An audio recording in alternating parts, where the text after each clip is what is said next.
ሰላም ጤና ይስጥልኝ እንደምናላችሁ የተወደዳችሁና የተከበራችሁ አድማጮቻችን ይህ አዲስ ኢንሳይደር ነው። ለሰዓቱ መደመጥ የሚገባቸውን ሰበርና ወቅታዊ መረጃዎች አዘጋጅተን እነሆ ሰዓታችን ጠብቀን መጣን። በቅድሚያም አበይት መረጃዎቹን እናስቀድም። የኢትዮጵያና ኤርትራ ድሮኖች በተከታታይ ቀናት በድንበር አካባቢ ቅኝት ማድረጋቸው ተሰማ።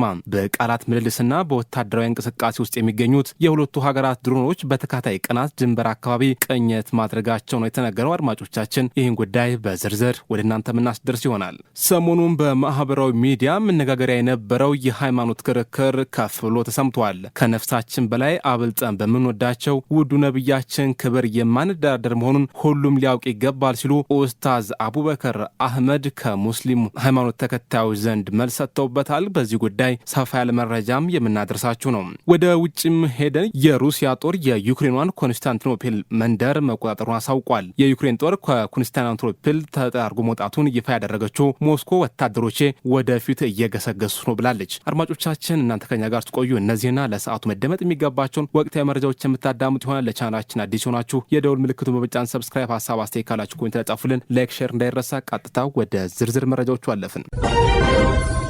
የኢትዮጵያና ኤርትራ ድሮኖች በተከታታይ ቀናት በድንበር አካባቢ ቅኝት ማድረጋቸው ተሰማ። በቃላት ምልልስና በወታደራዊ እንቅስቃሴ ውስጥ የሚገኙት የሁለቱ ሀገራት ድሮኖች በተከታታይ ቀናት ድንበር አካባቢ ቅኝት ማድረጋቸው ተሰምቷል። ረቡዕ ዕለት የኤርትራ ድሮኖች ዛላምበሳ አካባቢ አሰሳ ያደረጉ ሲሆን የኢትዮጵያ ድሮኖች ደግሞ ሐሙስ ዕለት ከመቀሌ እስከ ውቅሮ ቅኝት ማድረጋቸውን ምንጮች አስታውቀዋል። የኢትዮጵያው ጠቅላይ ሚኒስትር በሀገር ውስጥ ተመረቱ የተባሉ ድሮኖችን ማስመረቃቸው ይታወሳል። በሪዮ ኦሎምፒክ ልጃቸው ሮቤል ኪሮስን እንዲሳተፍ በማድረግ ወቀሳ ሲቀርብባቸው የነበሩት ግለሰብ ፕሬዝዳንት ሆኖ ተመረጡ።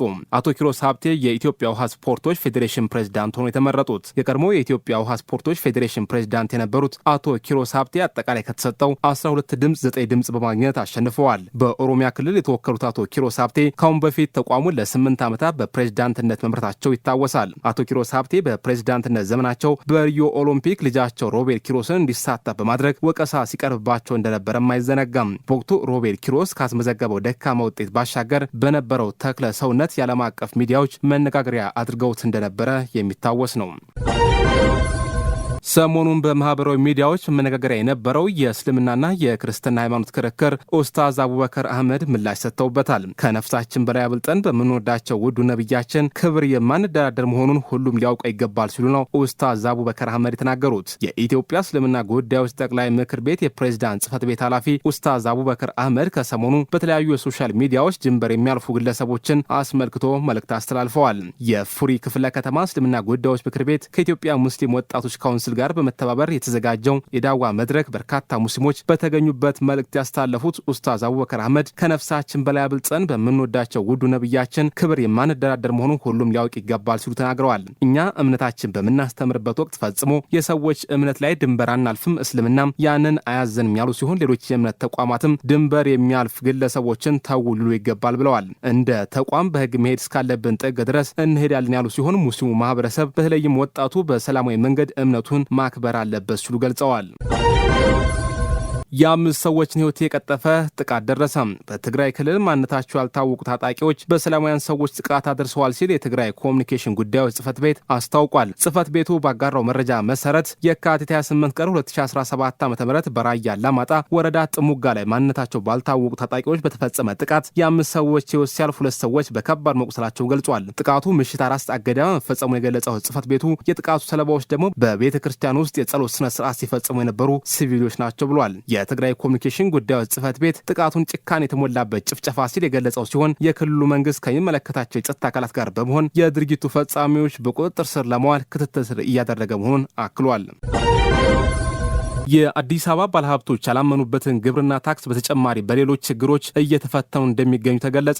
የአዲስ አበባ ባለሀብቶች ፎረም በከተማው ውስጥ የሚገኙ ባለሀብቶች ከባድ ችግሮች እያጋጠማቸው መሆኑን ገልጸዋል። ፎረሙ የባለሀብቶችን ቅሬታ በሰነድ የተደገፈ መረጃ ለመቀበል ዝግጅቱን ማጠናቀቁን አስታውቋል። የባለሀብቶች ፕሬዝዳንት አቶ አሸናፊ ሙሴ አያሌው ለካፒታል እንደገለጹት ባለሀብቶቹ ያለአግባብ ድርጅታቸው መታሸግ፣ መፍረስ፣ መነጠቅ፣ መቀማት፣ ስራ እንዲያቆሙ መደረግ፣ ያላመኑበትን ከፍተኛ ግብርና ታክስ ለማስከፈል ማስገደድ፣ የባንክ አካውንታቸው ንብረታቸው መታገድ ከሀገር እንዳይወጡ ወይም እንዳይገቡ እየተደረገ ነው ብለዋል። ከዚህ በተጨማሪም በስልክ ዛቻና ማስፈራሪያ ማድረስ፣ የማያምኑበትን አሰልችና ተደጋጋሚ መዋጮዎች መጠየቅ እንዲሁም ተረጋግተው ስራቸውን እንዳይከነውኑ ማዋከብ፣ የብድር አገልግሎት በበቂ ሁኔታ ያለማግኘትና የመሳሰሉ ችግሮች እየደረሱባቸው መሆኑን ሰምተናል ብለዋል። ይህን ተከትሎ ፎረሙ ከመጋቢት 1 እስከ 27 2017 ዓ.ም ድረስ የከተማውን ባለሀብቶች ቅሬታ በሰነድ የተደገፈ መረጃ ለመቀበል መዘጋጀቱና ባለሀብቶቹን መረጃቸውን በሰነድ በማቅረብ እንዲተባበሩ ጥሪ አቅርበዋል። የባለሀብቶቹ ቅሬታ ከተሰበሰበ በኋላ ለሚመለከተው አካል በማቅረብ ችግሮቹ እንዲፈቱ ፎረሙ እንደሚሰራ አቶ አሸናፊ ሙሴ ተናግረዋል። በቤኒሻንጉል ጉሙዝ ክልል ህገ መንግስት ማሻሻያ ላይ አቤቱታ ያቀረቡ የክልሉ ምክር ቤት አባል ታሰሩ።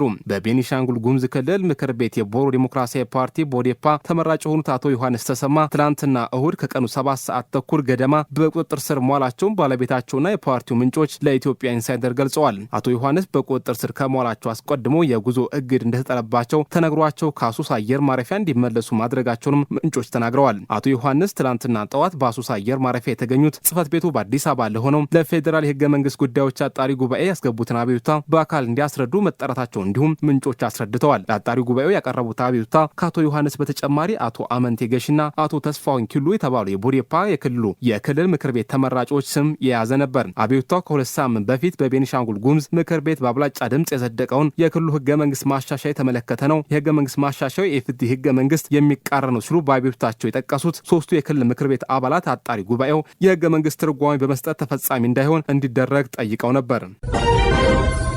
የኢትዮጵያ ንግድ ባንክና አወዛጋቢው የዶላር ገበያ አነጋጋሪ ሆኗል። በቅርቡ በብሔራዊ ባንክ በወጣው የውጭ ምንዛሬ ጨረታ ላይ የኢትዮጵያ ንግድ ባንክ ከ60 ሚሊዮን ዶላር ውስጥ 40 በመቶውን በጨረታ ቢያገኝም ዝቅተኛው የግዢ ዋጋ ማስመዝገቡን ቀጥሏል። ጥንቃቄ የተሞላበት ስትራቴጂው ባንኩ ከውጭ ምንዛሬ ገበያን በማረጋጋት ረገድ ያለው ሚናና የገንዘብ ልውውጥ ለመቆጣጠር ካለው ዓላማ ጋር ተደምሮ ያሳያል ሲል አዲስ ፎርቹን ዘግቧል። ብሔራዊ ባንክ ባወጣው በጨረታ ላይ አንዱን ዶላር በአማካኝ ዋጋ በ135 ብር እንደተሸጠ ማሳወቁ ይታወሳል። ሆኖም ግን ባንኮች አንዱን ዶላር በአማካይ ከ130 ብር በታች እያገበያዩ መሆኑ ከሰሞኑ መነጋገሪያ ሆኖ ነበር።